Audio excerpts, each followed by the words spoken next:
Hi guys, and welcome back to the channel. So today we're doing my most ambitious video yet. We're going to be ranking all 23 of the Marvel Cinematic Universe movies. Now, some people would say that it's too early to leave a like on a video, and I say we prove all the haters wrong, so why don't you leave us a little like down there right now. So yeah, I don't want this video to be 45 minutes long, so I'm going to talk about them quite briefly, and disclaimer, I don't think that Marvel has any outright bad movies. I don't think there is a single awful movie on this list. So let's get on with the video and bear that in mind. Up first is kind of the black sheep of the MCU, and that's the Incredible Hulk. And I don't think that this movie is particularly fun. It hasn't quite got the Marvel Cinematic Universe formula yet, being only the second movie out, and the only movie made by Universal. So it's still kind of finding its feet a little bit, and I understand that, but there's just not a lot of interesting stuff here. It's not got the same jokes and sense of humour. Edward Norton plays the Hulk in this as opposed to Mark Ruffalo, so that's quite jarring. Abomination and the Hulk fight is fine, but it's just not for me. Next up is Thor: The Dark World, and I feel quite bad about putting this so low because I love Thor. He's one of my favourite characters in the MCU. But this sequel, again, it's quite bland, it's quite forgettable. They waste Christopher Eccleston as the villain. I couldn't really tell you a single thing that happens in this movie. I mean, it's made more interesting by Endgame. There's something missing from it, and I can't quite work out what it is. Natalie Portman and some of the other cast members just feel like they're sort of going through the motions, and of course she was at this point. But it's just not one that I particularly want to rewatch. In 21st place is Captain Marvel. Now, I really like the de-aging effects on Nick Fury, that works really well, and I really like the prequel side of his character in this movie. That's quite a lot of fun.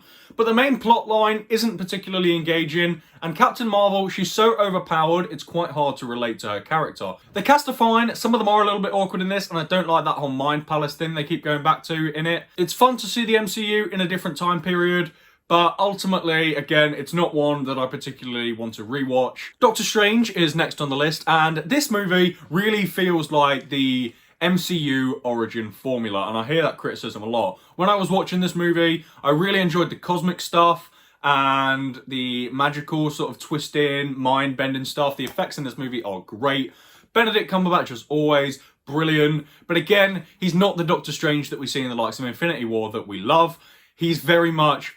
It's his origin movie, so he's not quite there yet. It's quite predictable. It feels like the first Iron Man movie repeated with a different character. And once again, a great actor playing the villain who is completely wasted, and it's such a shame. Next on the list is Iron Man 3. Now, this movie is a fine movie on itself, but I just think it's a bad MCU movie because it doesn't, again, it's a little bit of a black sheep. It doesn't quite fit in with the other movies.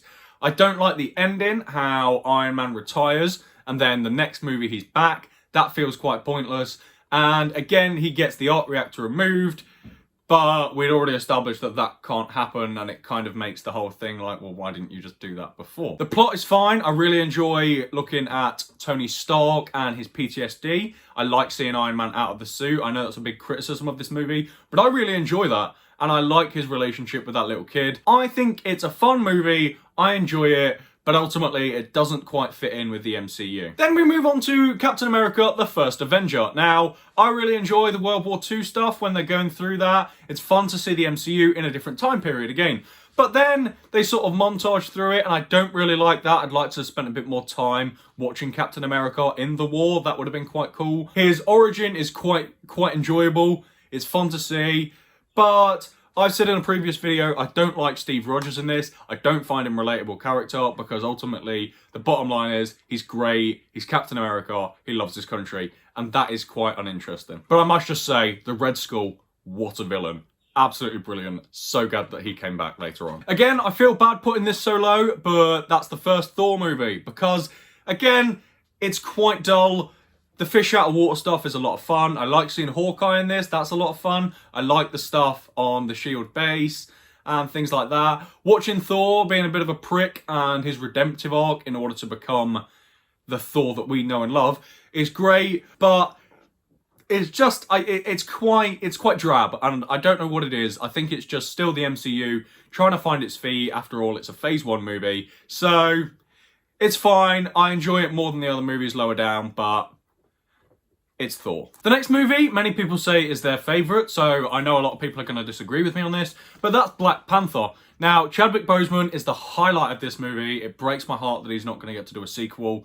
Michael B. Jordan as the villain, one of the best MCU villains, definitely, but the CGI in this is quite poor in places, so is the action. It's quite a predictable film. I know a lot of superhero movies are, but this, I could see where the plot was going quite fast. It's nice to see Claw back, and the world building of Wakanda is really interesting. The cliff things when they're deciding who's going to be king, those fight scenes are great, but it just doesn't connect with me in the same way that I think it does with other people. Moving into the top 15 is Ant-Man and the Wasp. Now, this movie is just a lot of fun. After Infinity War and that crushing ending, it was really nice to have a light-hearted movie to have a little bit of a breather in between. So this is possibly the most light-hearted movie and most small-scale movie in the MCU, but I really enjoy that. It's nice to see the Wasp interact with Ant-Man. It's nice to see them together and work as a team. Giant Man in the harbour is brilliant. I love that. Paul Rudd, God, he's good as Ant-Man. I really enjoy him as Ant-Man. The cast are all on fine form. I like how they go back to retrieve the original Wasp from the quantum realm, and I like how they explore the time travel aspects with that, which will tie into Endgame, and the post-credit scenes in this, fantastic. In spot 14 is Avengers Age of Ultron. And again, I felt quite bad for putting this so low, because the Avengers movies are, you know, the highlight of the MCU. That's the whole point. But this movie, you know, on paper it sounds great. Everything's bigger, everything's better. There's more stuff, there's more banter, there's more Avengers. But it's just not quite there. More isn't always better. So something was missing. I just think there is too much going on. It's not got enough focus. So you lose the point of the movie a little. The interactions between the cast, as always, are brilliant. I like a lot of the party stuff. It's early on in the movie. A lot of people say they don't like that. I love that. I like seeing the banter between the characters. And Ultron is quite a cool villain. I know he's different to the comic book one, but I quite enjoy him in this. I don't like how they bring Nick Fury back just for the sake of it, and the helicarrier, as after all in the Winter Soldier, which is like a movie prior to this, he retires and they bring him back in this for seemingly no reason. I really don't like that. But great movie, a lot of fun, if a little bit too complex in places. The original Ant-Man is next, and again, what a lot of fun. Paul Rudd is so good as Ant-Man. I love him in this. It's nice to have a superhero that isn't, you know, a late 20-something with massive biceps. He's very sort of, he's a different kind of superhero. I like that he doesn't take himself too seriously. I like the heist movie aspects in this. That's quite good. It's a good bit of genre bending. Although it does feel quite similar to the first Iron Man movie in places, which is a shame. Michael Douglas as the original Ant-Man in this is really fun. I like his tragic backstory with regards to the original Wasp as well, and why they're not doing it anymore.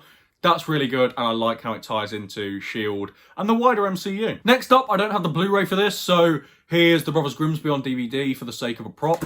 So is Spider-Man Far From Home. And after Endgame, it does a really good job at establishing the world that's left over after the snap, after the blip. And that's really impressive. And it doesn't just delve into the movie. It's not like the whole movie's about that. It does it well enough where it's brisk enough, you know, it establishes what the world is, then it gets on with the movie. I like seeing Tom Holland, as always, and I like looking at how Iron Man's death has affected him. It might possibly be the funniest MCU movie.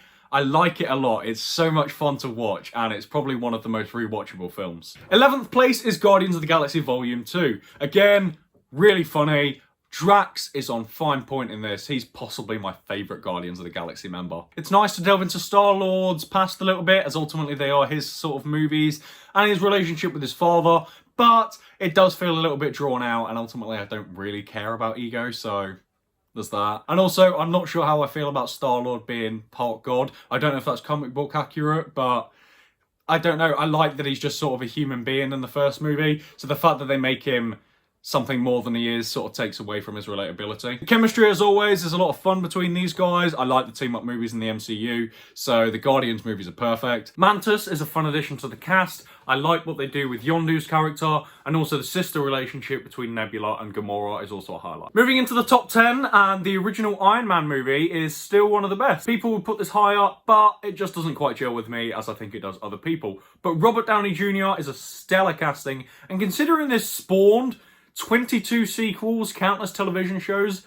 and, you know, nearly 12 years at this point of movies is incredible. It's fantastic. The villain is a lot of fun. I like seeing Tony Stark's arc in this as well, no pun intended. His relationship with Pepper Potts is a joy to see. I really like her in these movies. And for 2008 as well, the effects in this are great. Definitely one of the most significant movies in movie history. In ninth place, arguably Marvel's biggest risk, was the Guardians of the Galaxy, the original movie. And what a fun movie this is to watch. Even if you're not into superheroes, like my mother's not, this is a fun movie to enjoy, and she really enjoyed this movie. It's funny, it's so well cast, they all bounce off each other so well. Rocket is a particular highlight in this film for me. And the prison breakout stuff, I so enjoy. How fun is that? And that thing with the leg, that cracks me up every time.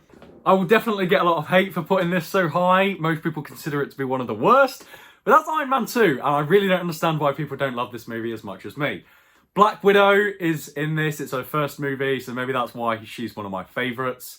That briefcase scene when he's on the racetrack and he puts on the suit, it's so good. I really enjoy the villains in this. Yes, all of them. I don't think it's overcluttered. I like how it sets up the Avengers, and I like how it explores Tony Stark and his conflicts with regards to his father, Pepper. There's so much good stuff in this movie, and yeah, there's a lot in it. But I think it delivers it really well, and it's quite an underrated film. Next is a movie that I never thought would happen, so I love it, is SpiderMan Homecoming. I never expected to see Spider-Man in the MCU. Little did I expect him to get his own movie. I like how Iron Man is in this, and he's sort of the father figure, the Uncle Ben sort of aspect, because by this point, we've had a lot of Spider-Man movies, so it needed to do something different, because otherwise, we were just going to be like, I've seen it. I'm sick of seeing Uncle Ben dying. I'm sick of seeing Spider-Man get bit by the spider and all that. So it does it really well without feeling like it glosses over it. Michael Keaton as the Vulture in this. It's really nice to have a villain that isn't just out for world domination or destroying everything. He's just a guy who got shafted by the world, and he's just trying to make a living. And that's really fun. I like the twist that Peter Parker's love interest in this is his daughter as well. That really brings a bit of conflict towards Peter Parker and Spider-Man. Just missing out on the top 5 is Thor Ragnarok. What a sequel. Taika Waititi reignited the Thor franchise after a drab sequel and an okay first movie. This is incredible. It's so funny, it's so entertaining, it's a joy to sit through and watch.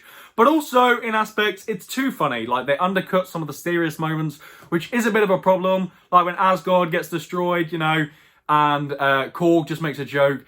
That was when I was a little bit like, no, you should have held it in back there. Chris Hemsworth, incredible as Thor, as always, as is Tom Hiddleston as Loki. I was sort of a little bit sick of seeing Loki by this point because he seemed to be in every movie. And I was a bit like, you know, he keeps dying, it's doing my head in.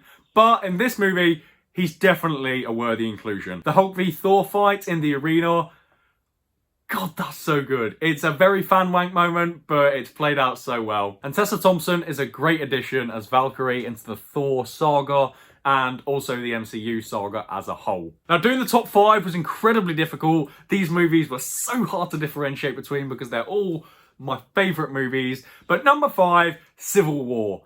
I had such a laugh with this movie. Like, going into the cinemas, knowing I was going to see the fallout of the Avengers was a massive thing. And I was quite concerned at the time for how they were going to pull that off. How can they make it convincing that this close-knit team would fall apart? And they deliver it so well. It makes sense that the Avengers would divide.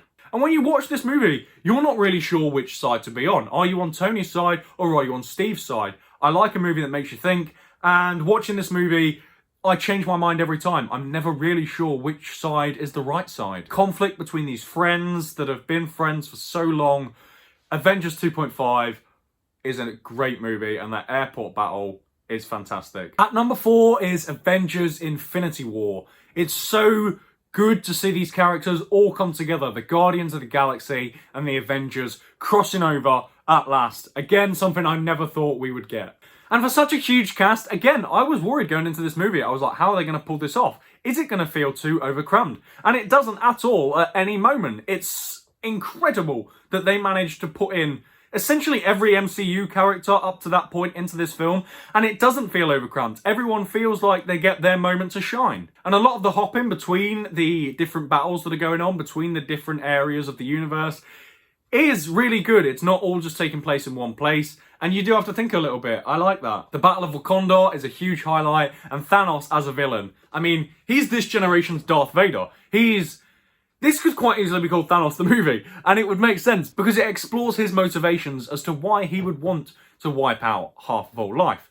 And you sort of see where he's coming from, which is really interesting, you know? This guy's nuts. He's horrible. And you see where he's coming from. That takes a lot. That takes good writing. And the ending of this movie, especially when, like, with Tom Holland as Spider-Man, I was in bits. I cry at so many movies, and this movie is one of them. A great combination of what was 10 years of incredible filmmaking at that point. Rolling into the top 3 now, the big ones, is Captain America the Winter Soldier.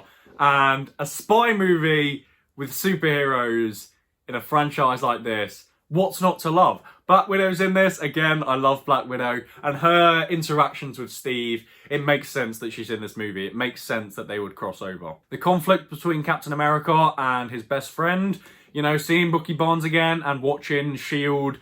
not being quite what he thought it was is really good. I like that because, like I said before, I don't enjoy Captain America in the first couple of movies. But in this, he has a conflict. He has a reason for me to engage with him because I don't know what the right thing to do is either. It's nice to see him be a human being. Robert Redford as a villain, fantastic. The introduction of Falcon, I really like his character.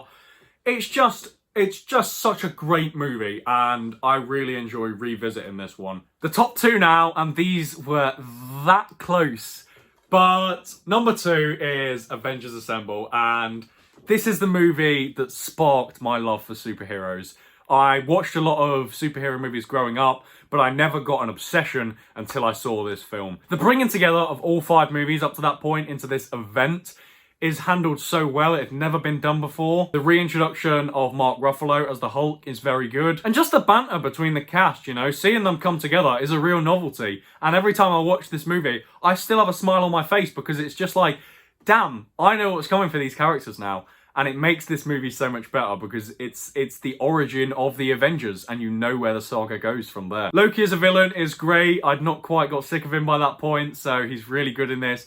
And the tie-in into Thanos and the setting up of the Infinity Saga is done really well. The Battle of New York is a joy to sit through, and the way that it's resolved is a little bit sort of like, you know, a big red button and it resolves it all, but I don't care because it's such a good movie and it will always have a very special place in my heart. And the number 1 best MCU movie, and if you know me, you saw this coming, is Avengers Endgame. This movie was an event. It was the biggest movie event of this generation and any generation now because it was the highest grossing movie of all time. I went into this movie really unsure about how they were going to tie everything in a satisfying way and resolve the last 11 years of film, and they handle it brilliantly. There are lasting consequences from the snap. They don't just rewind it all. There are lasting consequences throughout the rest of the saga, and I'm still unsure about how they're going to resolve some of those. A lot of favourite characters get a good send-off. Cap's send-off,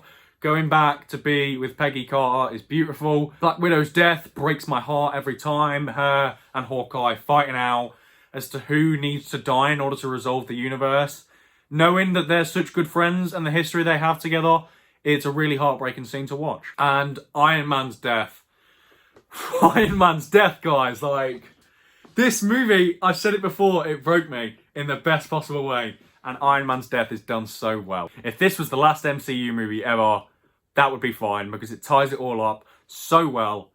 It's Endgame. It just is. It's the biggest movie of all time. And that is my video, guys, for today. I have no idea how long this is going to be at this point, so I apologise if it's 40 minutes long.